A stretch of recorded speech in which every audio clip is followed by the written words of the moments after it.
नमस्कार दोस्तों, स्वागत है आप सबका बॉदरा इस अकेडमी में। आज है 5 मई 2022 और डेली करंट अफेयर्स का जो हम लोग मेन सोर्स रेफर करने वाले हैं Assam Tribune and different other national dailies. Again PDF link जो रहेगा इस पूरे आज का डिस्कशन का वो मैं नीचे डिस्क्रिप्शन सेक्शन में लगा दूंगा, आप वहाँ से डाउनलोड कर सकते हैं। And if you at all want to take admissions in बॉदरा इस academy then anytime you can contact onto these number या फिर you can also directly log on to our website www.bhadraiasacademy.in। चलिए सबसे पहला आज का न्यूज़ देखते हैं, आसाम ट्रिब्यून से लिया गया है। बात की जा रही है ministry of donor, that is ministry of development of north east reason, donor ministry के बारे में। नाउ रिसेंटली एक बेसिकली एक प्लेटफॉर्म इनॉग्रेशन किया गया मिनिस्ट्री ऑफ डोनर के द्वारा, और इस प्लेटफॉर्म के इनॉग्रेशन से यह इंश्योर करना चाहती है ना दैट नॉर्थ ईस्ट रीजन में जो प्रोडक्शन होता है ना उसको कैसे दुनिया में ट्रांसपोर्ट किया, मतलब दुनिया में एक्सपोर्ट किया जा सके, राइट। तो इसीलिए ministry of DoNER has called for greater coordination between not only the state stakeholders but also state government तो रहेंगी, स्टेक होल्डर्स तो इंक्लूडेड हैं ही, बट साथ ही साथ सेंट्रल मिनिस्ट्रीज के साथ भी डिमांड किया जा रहा है। वैसे अगर बात की जाए specifically ministry of development of north east reason की सिर्फ, तो यह अपने आप में इस्टेब्लिश किया गया था सन 2001 में। ये फंक्शन करती है as a nodal department for central government, जो क्या मेनली इनका काम ही है डील करना with the matters of north east region के जो 8 स्टेट्स हैं, जिसमें अरुणाचल प्रदेश, असम, नागालैंड, मणिपुर, मिजोरम, त्रिपुरा, मेघालय और सिक्किम भी आती है। देखो जब भी नॉर्थ ईस्ट बोले तो आप लोग 7 सिस्टर्स के बारे में तो जानती ही होगे, ठीक है, ये है 7 सिस्टर्स, ठीक है, बट उसमें जो 8वां है वो है सिक्किम, राइट, समझ रहे हो बात। और सिक्किम जो है इंडिया से इंक्लूडेड हुआ था 1975 में, ध्यान दीजिएगा, ठीक है। तो यही चीज यहां पर भी लिखा हुआ है। It acts as a facilitator between the central ministries and departments and state governments. मतलब मिनिस्ट्री ऑफ डोनर जो है कभी भी अगर कोऑर्डिनेशन करना हो ना between central ministries and state ministries, तो बीच में सबसे पहले वो लोग कोऑर्डिनेशन जो करती है वो ministry of development of north east reason से ही किया जाता है, ठीक है, क्लियर है। चलो अब आगे बढ़ते हैं। नेक्स्ट के रिलेटेड न्यूज में था, that is agriculture processed food products export development authority. ना क्यों इशू ये न्यूज में था, क्योंकि बोला गया है दैट एपीडीडीए जो है वो ज्यादा फोकस करेगी on promoting the shipment of local and geographical indication products of Assam and north east in overall, जो है ना, मतलब नॉर्थ ईस्ट रीजन से जितने भी सारे ज्योग्राफिकल इंडिकेशन प्रोडक्ट्स होते हैं ना उनको यह इंटरनेशनल मार्केट में एक्सेस करवाने को बहुत एक मदद करने वाली है। इसीलिए यह न्यूज़ में था। असम ट्रिब्यून का GS3 एग्रीकल्चर मार्केटिंग से आप इस टॉपिक को डायरेक्टली रिलेट कर सकते हैं ना। पहले तो हम लोग APEDA के बारे में पढ़ते हैं, that is agriculture and processed food products export development authority के बारे में। यह है क्या, देखो इसका काम है मेनली दैट एक अवेयरनेस क्रिएट किया जा सके that due to diverse agro climatic conditions जो क्या नॉर्थ ईस्ट रीजन में एग्जिस्ट कर रही है। अगर आप नॉर्थ ईस्ट रीजन जाओगे, नो डाउट टोपोग्राफिकली क्लाइमेटिकली बहुत ही ज़्यादा वैरिड रीजन है, राइट। तो क्योंकि यहाँ पर एग्रो क्लाइमेटिक रीजन काफ़ी ज़्यादा वैरिड है, इसीलिए यहाँ पर tropical as well as temperates fruits की प्रोडक्शंस होती है, जिसमें रेड राइस, आसाम लेमन, उसके बाद कार्बी एंगलोंग जिंजर, है ना, natural Honey, flat beans, bitter leaves, different other kind of vegetables भी यहाँ पे उगाया जाता है। अब उसको भी दुनिया में भेजना है, राइट। तो काम ये क्या करेगी, ये मेनली कैपेसिटी बिल्डिंग करेगी एक्सपोर्टर्स का, फार्मर प्रोड्यूसर ऑर्गेनाइजेशंस का और फार्मर प्रोड्यूसिंग कंपनीज का। और अनडाउटेडली नॉर्थ ईस्ट अगर रीजन एज अ होल देख लीजिएगा ना, बहुत ही तगड़ा उनके पास पोटेंशियल है दैट ओवरऑल ऑर्गेनिक प्रोडक्ट्स की मार्केटिंग को जो है अच्छे से वर्ल्ड मार्केट में यह कैप्चर कर सके।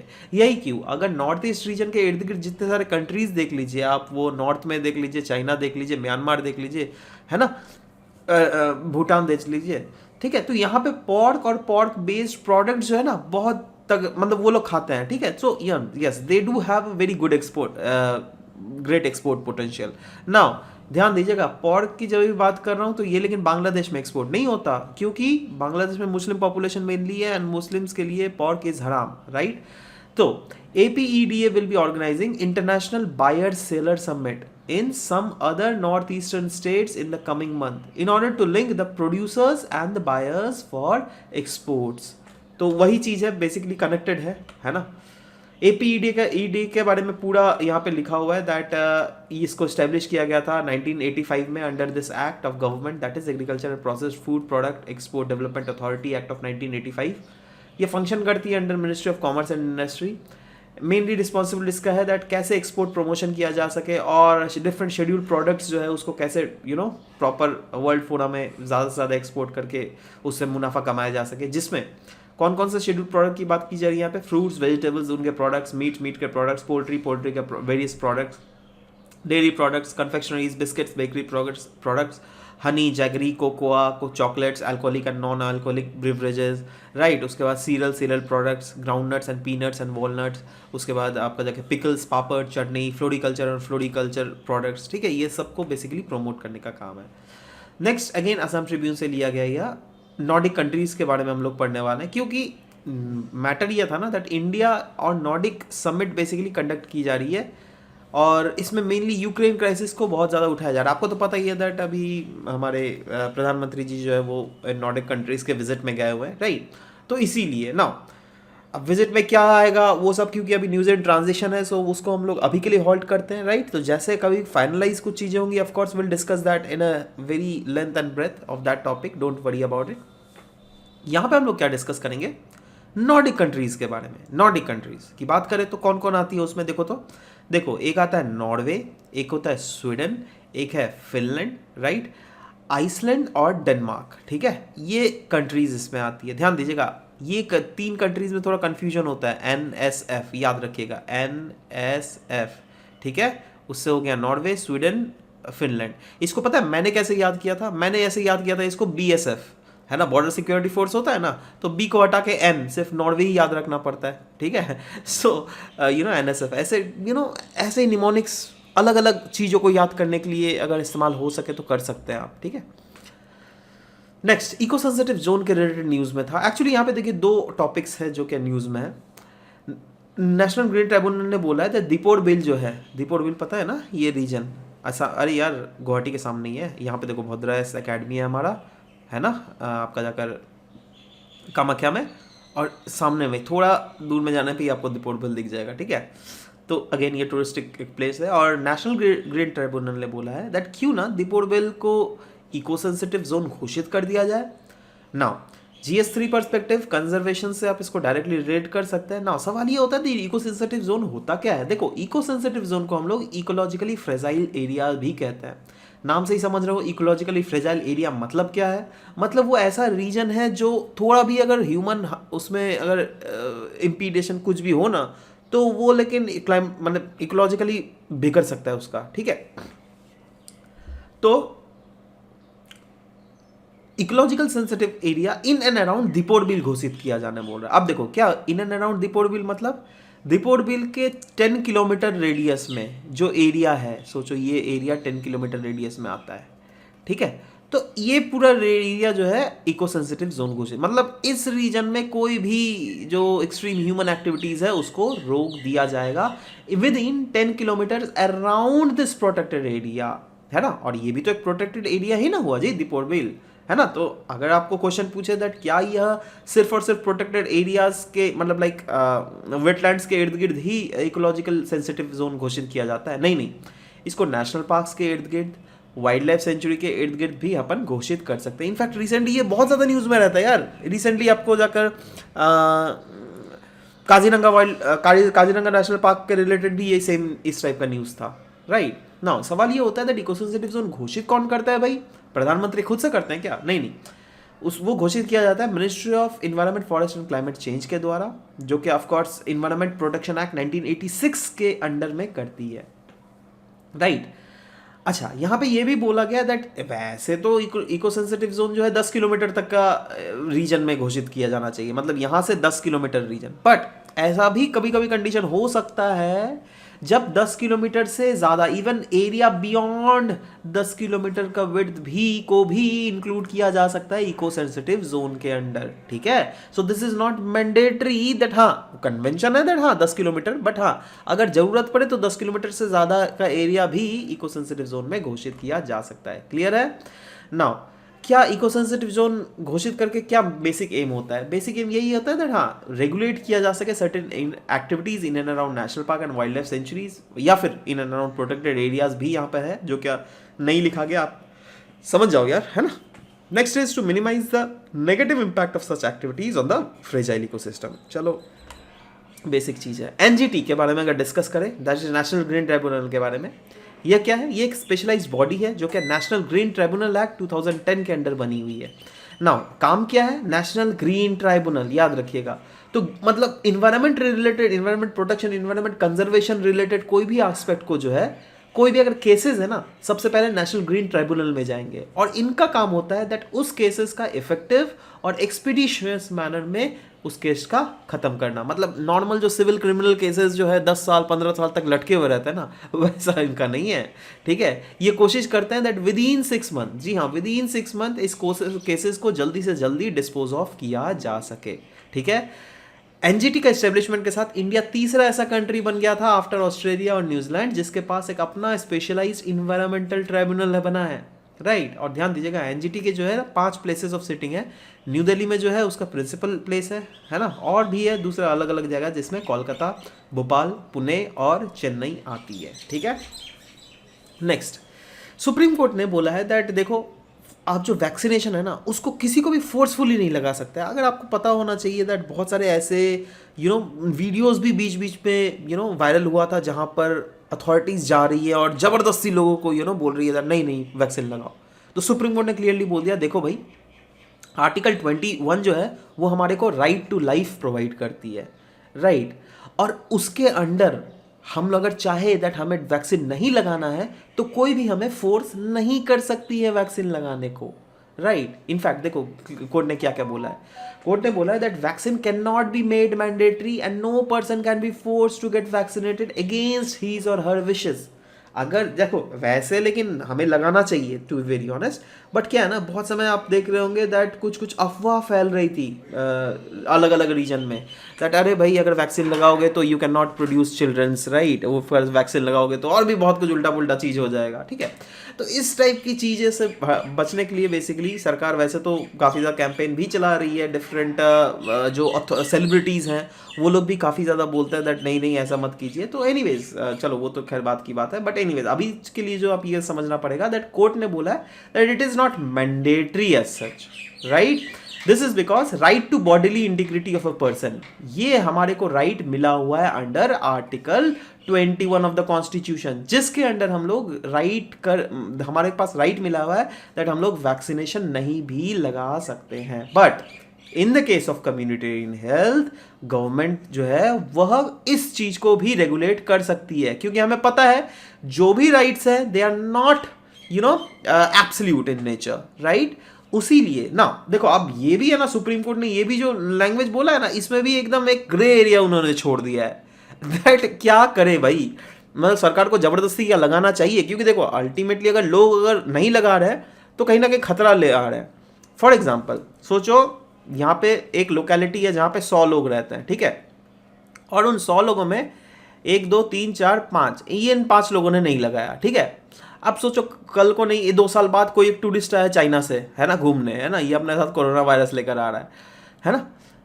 अब कोरोना वायरस इसने बाई चांस किसी से भी संपर्क में आ जाने से, है ना, और ये 5 से इधर से संपर्क में आ जाने से तो और भी तो 5 लोगों की मृत्यु हो जाएगी ना जी।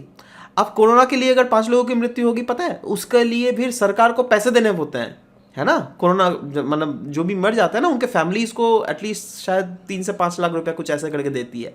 तो अब सोचो, उल्टा तो मार तो सरकार के जेब में पड़ेगा, समझ रहे हो। मतलब सरकार दोनों तरफ से फंसी हुई है, क्योंकि ये भी जो लैंग्वेज इन्होंने सुप्रीम कोर्ट ने इस्तेमाल किया ना, that government is entitled to regulate the issue in case of communitarian health crisis. ये तो कम्युनिटेरियन हेल्थ क्राइसिस ही है मेरे भाई, है ना।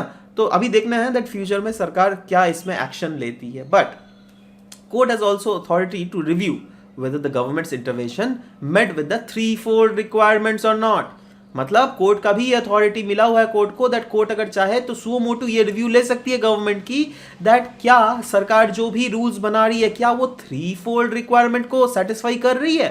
अब 3-fold रिक्वायरमेंट क्या होता है भाई, देखो 3-fold रिक्वायरमेंट वो रिक्वायरमेंट है जो क्या जब आर्टिकल 21 को फंडामेंटल राइट टू प्राइवेसी को फंडामेंटल राइट घोषित किया गया था ना एस पुट्टास्वामी केस में, उसमें इस 3-fold रिक्वायरमेंट की बात की गई थी, ठीक है। अब 3-fold रिक्वायरमेंट बोलता है that the activities must be backed by law. एक तो कानून के द्वारा बैक किया जाना चाहिए जो भी एक्टिविटीज आप कर रहे हैं, है ना। तब दूसरा है state must have a legitimate interest to bring such a law that collides with the fundamental right. मतलब अगर सरकार कुछ भी ऐसा कानून बना रही है जिससे कोई भी फंडामेंटल राइट्स को कर्टेल किया जा रहा है, तो सरकार का जो है उसमें लेजिटिमेट इंटरेस्ट होना चाहिए, राइट। ऐसा फालतू का उल्टा पुल्टा वेग इंटरेस्ट नहीं होना चाहिए। तो अगर सरकार इसमें कानून लगाती है तो हाँ जबरदस्त एक्चुअली में सबको लेना ही है, तो इसमें कोई फालतू का तो इंटरेस्ट नहीं है ना सरकार का एकदम मतलब बेसिक इंटरेस्ट है, right. Next is state infringement must be proportional to its aim, ठीक है। तो अगेन मतलब जो भी स्टेट इन्फ्रिंज करेगी जो भी राइट्स को, तो मेक श्योर होना चाहिए दैट सरकार की जिस एम के कारण वो राइट को इन्फ्रिंज कर रही है सिर्फ उसी उसके बाहर के दायरे में रखकर सरकार कोई भी एक्टिविटीज नहीं कर सकती है, ठीक है।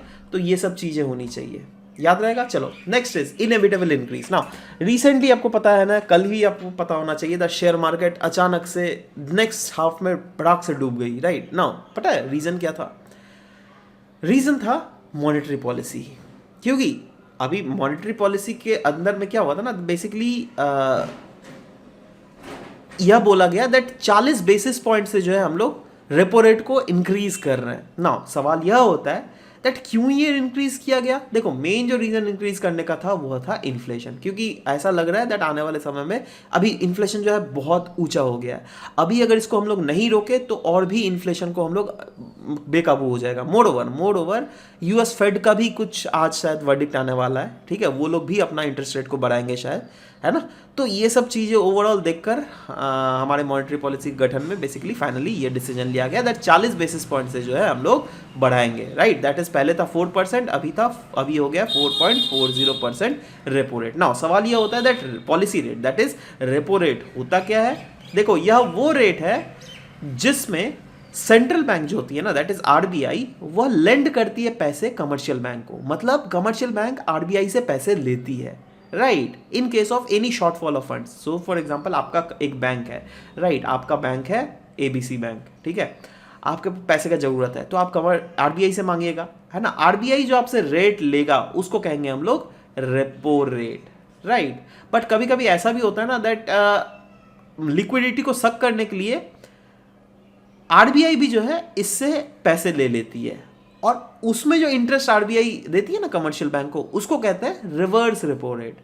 देखो क्लियरली लिखा हुआ है इसका डेफिनेशन भी, the rate at which RBI borrows money from commercial banks, ठीक है। वो किस लिए करती है? लिक्विडिटी को सक करने के लिए, ठीक है, मार्केट से। तो ये दो कॉन्सेप्ट्स आपको याद रहना चाहिए।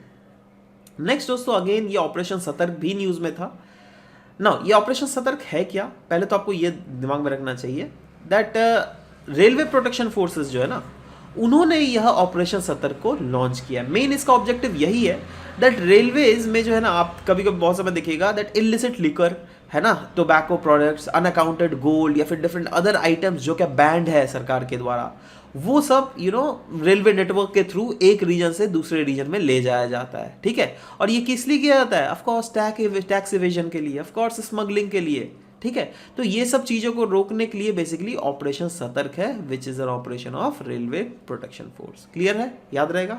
चलो नेक्स्ट है शिगेला बैक्टीरिया फूड पॉइजनिंग। ये द हिंदू से मैंने बेसिकली लिया हुआ है। केरला में यह बैक्टीरिया देखा जा रहा है जिसके कारण फूड पॉइजनिंग हो गया। इनफैक्ट इस फूड पॉइजनिंग के कारण एक 16 साल की बच्ची का देहांत हो गया और 57 लोगों ने जो क्या इस फूड पॉइजनिंग का शिकार हुआ है वो अभी हॉस्पिटलाइज्ड है, राइट। तो इसलिए यह न्यूज़ था। ये शिगेला बैक्टीरिया याद रहेगा, Shigella bacteria. You never know, कभी भी पूछ सकते हैं that recently there was an outbreak of Shigella bacteria due to which food poisoning has occurred in particular part of India, right. तो वो पार्ट कौन सा है? तो again Kerala will be the answer, ठीक है। सो ये सब याद रखिएगा। एनीवेज अब आ जाते हैं एमसीक्यू सेशन में। कल हम लोगों ने कुछ एमसीक्यूज पूछे थे आपसे, राइट। जैसे पहला था स्टबल बर्निंग के रिलेटेड, जिसका सबसे पहला ऑप्शन जो है वो सही था, राइट, क्योंकि दूसरा वाला जो है या नो एडवांटेज, ऐसा तो नहीं है, एडवांटेजेस भी होते हैं, राइट।